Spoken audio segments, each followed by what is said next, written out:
Unscripted talk with শান্তদ্বীপের clips চ্যানেলে আপনাদের স্বাগত। দেখুন, শুনুন আর শিখতে থাকুন।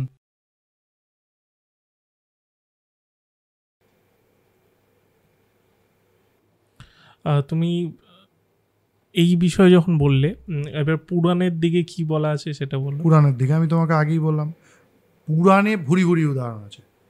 মার্কণ্ডেয় পুরাণ, মানে যেখান থেকে আমাদের চণ্ডী, শ্রী শ্রী চণ্ডী যে আমরা পাঠ করি, চণ্ডীর যা পরিষ্কার বলা হয়েছে যে চণ্ডী পাঠ যদি করতে হয়, যদি করতে হয়, সেখানে পশু পুষ্পার্ঘ্য ধূপৈশ্চ গন্ধদীপৈস্তথোত্তময়ী, ঠিক আছে, রুধিরাক্তেন বলিনা মাংসেন সুরয়া নৃপ, ঠিক আছে, সেখানে পশু বলিদান করতে হবে, পশু রুধির দেবীর উদ্দেশ্যে নিবেদন করতে হবে, মার্কণ্ডেয় পুরাণের বিধান।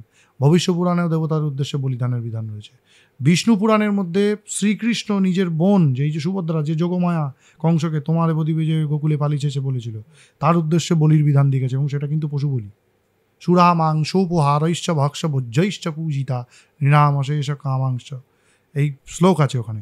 তা সুরা মাংসোপহারৈশ্চ, মাংস উপহারৈশ্চ, এটাকে মাংস উপহার, উপহার আমি প্রথমেই বলেছি বলিস তো পুজো উপহার বা পুজো উপচার, প্রথমেই একদম ক্লিয়ার করছি বলি শব্দের অর্থ মানে, ঠিক আছে। তাহলে এটা ভগবান বিষ্ণু বলছেন। আচ্ছা, ব্রহ্মবৈবর্ত পুরাণের মধ্যে যদি তুমি আসো, তাহলে সেখানে তুমি দেখতে পাবে যে ব্রহ্মবৈবর্ত পুরাণে আমি একটু আগেই বললাম, শ্রীকৃষ্ণের জন্মখণ্ডের মধ্যেই আছে। শ্রীকৃষ্ণ জন্মানোর পর পশু বলিদান হয়েছিল মথুরা গ্রাম দেবতার কাছে। শ্রীকৃষ্ণের বিয়ের সময় কুণ্ডিন্যপুরের গ্রাম দেবী অম্বিকার কাছে পশু বলিদান হয়েছিল।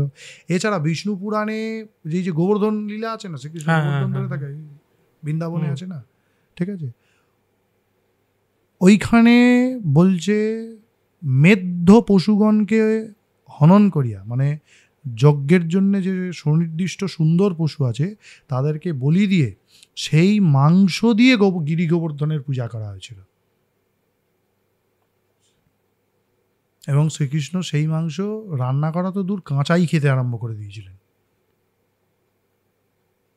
বিষ্ণু পুরাণে আছে। এবং দদ্দাত শৈল বলি, এটাকে শৈলের উদ্দেশ্যে বলি বলা হয়েছে। শিবপুরাণেও বলির উদাহরণ আছে, বরাহ পুরাণেও আছে, কুর্ম পুরাণে আছে, পুরাণের ছত্রে ছত্রে শ্রীমদ্ ভাগবতেও আছে। শ্রীকৃষ্ণ মৃগয়া করতে গেছেন, করে ভালো ভালো যে পশুগুলো নিয়ে এসছে, অক্ষত ভালো ভালো পশুগুলো, সেগুলো যুধিষ্ঠিরের কাছে পাঠিয়ে দিচ্ছে বলি দেওয়ার জন্য। সেই সময় মানে এটা কি মহাভারতের পরে? মহাভারত না, এটা আমি তোমাকে বলছি পুরাণের কথা, পুরাণের টেক্সট।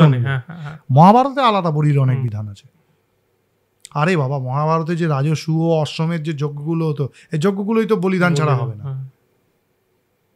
মহাভারতে যতগুলি যজ্ঞের কথা আছে, আর মহাভারত আমার হরিবংশ, মহাভারতের কিল পর্ব যেটা, হরিবংশের মধ্যে শ্রীকৃষ্ণের ভুরি ভুরি মাংস খাওয়ার উল্লেখ আছে।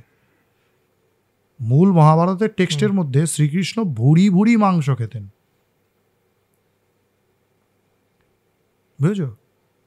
মূল মহাভারতের টেক্সটে এটার উল্লেখ আছে।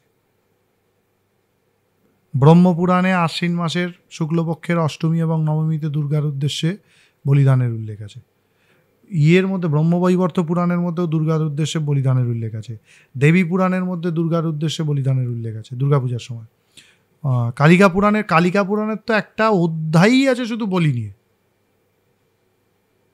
এই বলি ওই বলি, ছাগ বলি, নর বলি, মহিষ বলি, মেষ বলি, ঠিক আছে, মানে ভেড়া বলি, অনুকল্প বলি, একটা চ্যাপ্টারই পুরো দিয়ে দিয়েছে শুধু বলির অধ্যায়।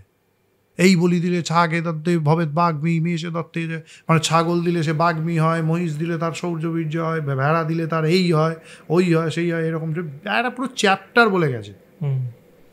ছাগল দিলে 1 বছর, ভেড়া দিলে 2 বছর, মহিষ দিলে 10 বছর, মানুষ দিলে 100 বছর, দেবতা তৃপ্ত থাকে, এরকম মানে একটা বিশাল লিস্ট আছে কালিকা পুরাণে, ঠিক আছে। মানে সবকিছু আবার বলাও আছে যে কতদিনে কি আছে কি না আছে, কতদিন দেবতা বা পিতৃলোকের পরিতৃপ্তি থাকবে, পুরোটা বলা আছে, সবকিছু বলা আছে। বৃহৎ ধর্ম পুরাণে দীপান্বিতা অমাবস্যার দিন বলিদানের বিধান আছে, পুরাণে আছে। দীপান্বিতা অমাবস্যা যে কালী পূজা হয়, কালী পূজায় আছে। দেবী ভাগবত পুরাণের মধ্যে বিখ্যাত শ্লোক তোমাকে বললাম, মাংসাসনং দিয়েছে কুর্বন্তী তৈকার যা পশু হিংসনম, যারা মাংস খায়, ঠিক আছে, তাদের পশু বলিদানের বিধান রয়েছে। এরকমই বিভিন্ন আরও ক্লিপস পাওয়ার জন্য, আরও বিষয়ে জানার জন্য আমাদের এই চ্যানেল ইউটিএস ক্লিপসকে অবশ্যই সাবস্ক্রাইব করুন।